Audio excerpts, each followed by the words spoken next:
안녕하세요. 김커원입니다. 오늘은요, 가짜 결핍 얘기를 좀 해볼게요. 자기소개서 쓰다가 손이 멈춘 적 있으시죠? 분명히 뭔가 써야 하는데, 막상 경험란을 보면 아무것도 없는 것 같고요. 아, 나는 스펙이 너무 없어. 아, 이 회사는 아닌 것 같아. 그렇게 스스로 결론 내리고 또 지원 자체를 포기한 적 있으실 겁니다. 오늘 이 영상요, 그분들을 위해 준비했습니다. 제가 수백 명의 취업 준비생을 컨설팅하면서 발견한 게 하나 있어요. 스펙이 없어서 탈락하는 사람보다요, 스펙이 있는데 없다고 착각해서 지원조차 안 하는 사람이 훨씬 많다는 거예요. 저는 이걸 가짜 결핍이라고 부릅니다. 오늘은 이 가짜 결핍이 정확히 뭔지, 또 왜 생기는지, 그리고 어떻게 빠져나올 수 있는지를 말씀드리겠습니다. 자, 우선요, 결핍이라는 단어 뭐 다 아시죠? 없다는 뜻입니다. 근데 가짜 결핍은 실제로 없는 게 아니에요. 있는데 스스로 없다고 믿는 상태입니다. 취업 시장에서 이 현상이 아주 자주 일어나요. 제가 본 한 지원자 사례를 좀 각색해서 말씀드려 볼게요. 25살 4년제 대학 졸업 예정자였어요. 학점은 뭐 평범했고 어학 자격증 토익 700점대, 공모전 수상 이력도 없었습니다. 이분이 저한테 상담을 요청하셨을 때 첫 마디가 이거였어요. 선생님, 저 진짜 아무것도 없어요. 그런데 제가 30분 동안 이 얘기를 들어봤더니 3년 동안요, 카페에서 아르바이트를 했대요. 정말 성실한 거 아니에요? 매장 발주와 재고 관리를 직접 담당했고요. 신입 직원 후배겠죠. 교육을 2번 맡아서 진행한 경험도 있었습니다. 동아리 총무로요, 예산 80만 원을 관리한 경험도 있더라고요. 제가 여쭤봤어요. 이 경험들은 왜 없다고 하셨나요? 그분이 대답이 지금도 기억이 나는데, 아, 그거 스펙이 돼요? 그냥 알바 아니에요? 네, 이런 겁니다. 그게 바로 가짜 결핍이에요. 경험이 없는 게 아닙니다. 그 경험이요, 직무와 연결된다는 사실을 모른다는 거, 아니면 알더라도요, 스스로 이 정도면 부족해라고 깎아내리는 거죠. 자, 그럼 왜 이런 일이 생길까요? 제가 본 케이스들을 정리해 보면 크게 3가지 이유가 있더라고요. 그런데 그 이유를 말씀드리기 전에요, 뇌과학적으로 한 가지 먼저 짚고 가겠습니다. 우리의 뇌에는요, RAS, 라스라 그러는데 우리말로는요, 망성 활성화계라는 신경망이 있습니다. 뇌간에 위치한 이 신경망은요, 하루에 쏟아지는 수백만 개 정보 중에서 지금 내게 필요한 것만 걸러내는 필터 역할을 해요. 쉽게 말하면 내가 빨간 차를 사려고 마음먹었다고 해보죠. 그럼 그 마음먹은 순간부터 이상하게 도로에요, 빨간 차가 엄청나게 많이 보이게 됩니다. 자, 공감이 되시죠? 차가 갑자기 많아진 게 아니에요. 우리 뇌에 라스가요, 빨간 차를 중요한 정보로 설정을 하고 그것만 눈에 띄게 필터링하기 시작을 하는 겁니다. 자, 그럼 취업에서 똑같이 작동을 해요.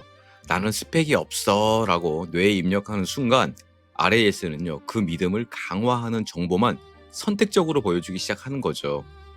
내 경험의 가치가 필터 밖으로 밀려나고요, 남들의 화려한 스펙만 선명하게 눈에 들어오게 되는 겁니다. 즉, 가짜 결핍은 의지 문제가 아니고 우리 뇌가 잘못 설정된 채로 작동하고 있다고 보셔도 돼요. 그리고 이 잘못된 설정이요, 만들어지는 데는 3가지 외부 요인이 있습니다. 한번 짚어볼게요. 우선요, 비교의 함정입니다. 비교의 함정. 취업 커뮤니티 같은 걸 보면 어떤 글들이 올라오죠? 이런 거예요. 대기업 합격 스펙 공개합니다. 뭐 토익 950, 인턴 2회 교환 학생 뭐뭐뭐 많죠. 이런 글만 계속 보다 보면 자연스럽게 기준이 올라갑니다. 내 경험은 초라하게 느껴지고요, 지원 자체를 포기하게 되는 거죠. 그런데 한 가지 생각해 보셔야 됩니다. 커뮤니티에 자기 스펙을 공개하는 사람은 극소수입니다. 대부분의 합격자는요, 조용히 합격하고 또 조용히 입사해서 회사를 다니죠. 우리가 보는 게 평균이 아니라는 거예요. 자, 한 번 더 말씀드려요. 우리가 보는 게 평균이 아니라는 겁니다. 2번째, 직무에 대한 이해 부족입니다. 제가 직무 이해 많이 강조를 드리는데 좀 짚어보죠. 직무기술서에 사업 운영 지원이라고 적혀 있다면요, 사업이란 단어가 주는 무게감 때문에 뭔가 대단한 경험이 있어야 할 것 같이 느껴지죠. 하지만 실제로 이 직무가 요구하는 건 뭘까요? 네, 참여자 명단 관리, 서류 누락 확인, 일정 조율, 실적 정리 등입니다. 이거 아까 제가 말씀드린 카페 아르바이트 기억하시죠? 이 카페 아르바이트 경험과 구조가 같습니다. 발주 관리는 재고 확인이고요. 신입 교육은 온보딩 지원이고 예상 관리는요. 사업비 집행 관리와 같은 성격이에요. 직무를 모르면 내 경험이 어디에 연결되는지 보이지 않습니다. 보이지 않으니까 없다고 느끼는 거죠. 자, 세 번째 말씀드리겠습니다. 경험을 언어로 바꾸는 훈련이 안 되어 있기 때문입니다. 경험이 있어도요, 그걸 직무 언어로 표현하지 못하면 없는 것 같습니다. 카페 아르바이트를 3년 했습니다. 와 3년간 매장 운영 지원 경험을 통해 재고 관리, 신규 인력 온보딩, 고객 응대 프로세스를 직접 운영했습니다. 요건 담고 있는 내용은 같지만 읽어볼 사람이 받는 인상은 완전히 다른 거죠. 많은 분들이 경험 자체가 없는 게 아니고 반복하지만 경험을 언어로 번역하는 방법을 모르는 상태라고 보셔도 돼요. 자, 그럼 가짜 결핍을 깨는 방법 한번 얘기 나눠볼까요? 어떻게 해야 할까요? 제가 실제 컨설팅이 쓰는 방법을 세 가지 정리해서 말씀드려 보겠습니다. 첫 번째, 경험 인벤토리를 만든다. 자, 다시 얘기 드려요. 경험 인벤토리 만들기입니다. 지금 당장 종이 한 장 꺼내서요. 지금까지 해온 모든 활동을 한번 적어보세요. 알바, 동아리, 봉사활동, 학교 과제, 팀플, 가족 행사 준비, 반장 경험 거창하게 생각하지 마세요. 이게 스펙이 될까 판단하기 전에 일단 다 꺼내 놓으시는 겁니다. 적어놓고 보면요. 생각보다 많다는 걸 알게 돼요. 비어있는 게 아니라 꺼내지 않았을 뿐입니다. 이 작업이 바로 라스를 재설정하는 과정입니다. 나는 경험이 있다는 신호를 뇌에 반복적으로 입력을 하면요. 우리 뇌의 필터가 서서히 바뀌기 시작을 합니다. 그때부터 내 경험의 가치가 보이기 시작하고요. 직무와의 연결고리도 눈에 들어오게 되는 거죠. 자, 두 번째, 직무 기술사하고 대조해 보세요입니다.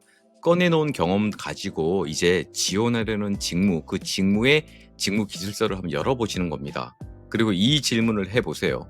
이 직무에서 매일 처리하는 일이 뭘까? 현장에서 어떤 문제가 생길까?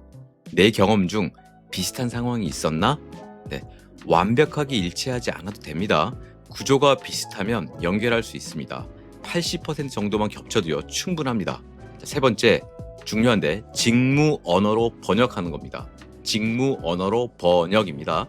연결점을 찾았다면 이제 그 경험을요, 직무 언어로 바꿔야 해요. 핵심은 결과와 행동을 구체적으로 쓰는 겁니다. 봉사활동을 했습니다. 이게 아니고 30명 규모 교육 프로그램에 참가자 관리하고 현장 운영을 담당했습니다. 이렇게요. 팀 프로젝트에서 일정을 마쳤습니다. 요거보다는요. 5인의 팀의 주간 일정을 조율하고 누락된 과업을 사전에 점검해서 마감 준수율 100%를 달성했습니다입니다. 이렇게 바꾸면 서류 평가자 또는 면접관님은요. 여러분의 경험이 아니고 여러분이 이 직무에서 어떻게 일할지를 이제 머릿속으로 그릴 수 있게 된다는 거죠. 자, 정리하겠습니다. 오늘 말씀드린 내용을 정리해 보면 취업 시장에서 가장 많이 보이는 패턴이 있죠. 능력이 있는데 없다고 믿어요. 경험이 있는데 연결하지 못합니다. 언어로 바꾸는 방법을 모르시고 계시죠? 이 세 가지가 합쳐지면 가짜 결핍이 되는 겁니다. 진짜 결핍은 극복하는데 시간이 걸려요. 근데 가짜 결핍은 오늘 당장 깰 수 있습니다. 지금 당장 경험 인벤토리 적어보세요. 직무 기술사하고 대조도 해보시고 직무 언어로 번역도 해보세요. 이 작업이 어렵게 내신다면요. 직무별 합격, 직무 수행 계획서 예시를 참고하시는 것도 추천드리고 자기소개서에 대해서 끙끙거린다라고 싶으시면 편하게 저한테 댓글 주시거나 카카오 채널로 질문이라도 하십시오. 합격자들이 어떻게 자신의 경험을 직무하고 연결했는지 그 구조와 언어를 직접 보시거나 또 저와 상담하시면서 들으면 도움이 되실 겁니다. 링크는 영상 설명란에 달아둘게요. 김콘 홈페이지에도 확인을 해보시면 됩니다. 오늘 이 영상이 도움되셨다면 구독과 좋아요 부탁드립니다. 다음 영상에서 뵙겠습니다.